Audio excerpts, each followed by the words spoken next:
आपने निकाला? मेरा दूसरा स्टॉक मैंने डाल रखा है जो है जियो फाइनेंशियल्स। अगर जियो फाइनेंस के चार्ट स्ट्रक्चर देखते हैं, देखिए एक हायर टॉप हायर बॉटम पर चार्ट स्ट्रक्चर बनाया हुआ है। मुझे लग रहा है जियो फाइनेंस से अच्छा करंट लेवल्स पे बाइंग की रुझान हो सकती है। जिस तरीके से सेटअप है इसका 200 मूविंग एवरेज के ऊपर भी क्रॉस कर चुका है रिसेंटली।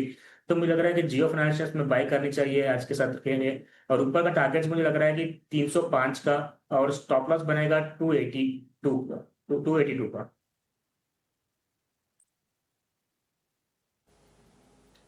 ठीक है, स्टॉप लॉस 282, टारगेट 305 के। और हम देख रहे हैं कि कुछ दिनों से वॉल्यूम भी अच्छे रहे हैं जियो फाइनेंशियल के शेयर में। जियो फाइनेंस के साथ साथ ही जोमेटो भी निफ्टी का पार्ट बना था, जिसका नाम बदल के अब हो गया है इटर्नल।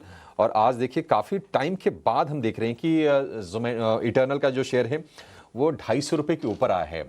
2.5% के आसपास की तेज़ी है। और हम देख रहे हैं कि अच्छी मजबूती के साथ ये शेयर कारोबार कर रहा है। एक रेंज जो फंसा था 220 से लेकर 245 की रेंज थी, लेकिन उस रेंज के ऊपर निकलने की कोशिश ये निश्चित तौर पर शेयर करता हुआ दिख रहा है। शरण जी, एक बार फिर से जरा आपसे व्यू चाहेंगे इटर्नल के शेयर पर। नई पोजीशन किसी को मान लीजिए अगर ऐड करनी हो तो क्या प्राइस ठीक है, या फिर किसी लेवल का वेट कर रहे हैं आप? जैसे अभिषेक जी, मैंने पहले भी बोला था 250 के ऊपर स्टॉक काफी अच्छा लग रहा है। एक फास्ट आपको 255 और 260 के लेवल्स भी दिखा सकता है। जैसे मैंने बोला था, एक छोटा सा गैप बना था 7 जैन के आसपास। तो मुझे लग रहा है ओवरऑल प्राइस एक्शन देख के स्टॉक 260 के लेवल्स रिक्लेम कर देगा। तो जिसने अगर पोजीशन बनाई भी है, जैसे मैंने पहले भी बोला था, 235 के स्टॉप लॉस डेफिनेटली लगा के पोजीशन में बने रहिए।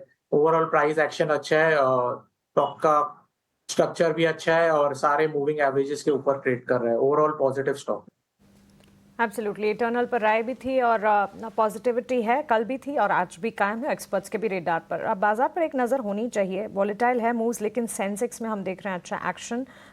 इस वक्त बाजार खुले मजबूती के साथ, उसके बाद एक छोटा सा डेंट, लेकिन वापस से निफ्टी और बैंक निफ्टी अगर आप देखेंगे नीचे से ऊपर रिकवरी की तरफ जाते हुए। अब 243 250 अंकों की मजबूती सेंसेक्स में नजर आएगी। 75 अंकों की तेजी के साथ इस वक्त निफ्टी वापस से तेजी की दौड़ लगाते हुए। बैंक निफ्टी के मुकाबले आज गेंस कम नजर आ रहे हैं, लेकिन खुलने के साथ साथ सिर्फ और सिर्फ 10 मिनटों में काफी वॉलेटिलिटी फिलहाल मार्केट में नजर आ रही है। इंडिया विक्स पर नजर होनी चाहिए, रिलीफ है वहां से। इंडिया विक्स जो है अपने कंफर्ट लेवल के नजदीक पहुंचता हुआ, स्पाइक्स लगातार कम हो रहे हैं और 15 के स्तर के आसपास करीब 2% की गिरावट यहां पर स्पाइक्स छटते हुए, relief coming from the fair indicator. लेकिन इसके अलावा स्टॉक स्पेसिफिक बाजार पर अगर गौर करेंगे, सबसे पहले तो एस्कॉर्ट्स कुबोटा पर एक नज़र होनी चाहिए। कंपनी ने एक प्रोडक्ट लॉन्च की है डोमेस्टिक मार्केट में और इसी का इम्पैक्ट है जो कि स्टॉक प्राइस में रिफ्लेक्ट होता हुआ एट डे हाई मजबूती के साथ ट्रेड करने के बाद इस वक्त हम देख रहे हैं करीब 1.5% की तेजी अब भी कायम 3,300 के लेवल्स पर।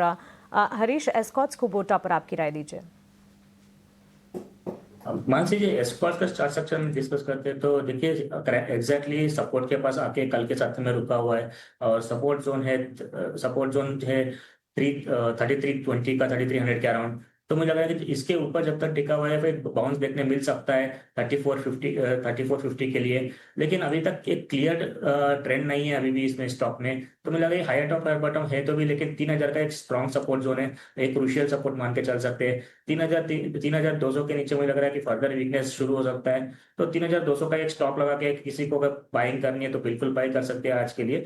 तो ऊपर मुझे लग रहा है कि 3450 और 3500 के लिए टारगेट्स बन सकते हैं आज के लिए।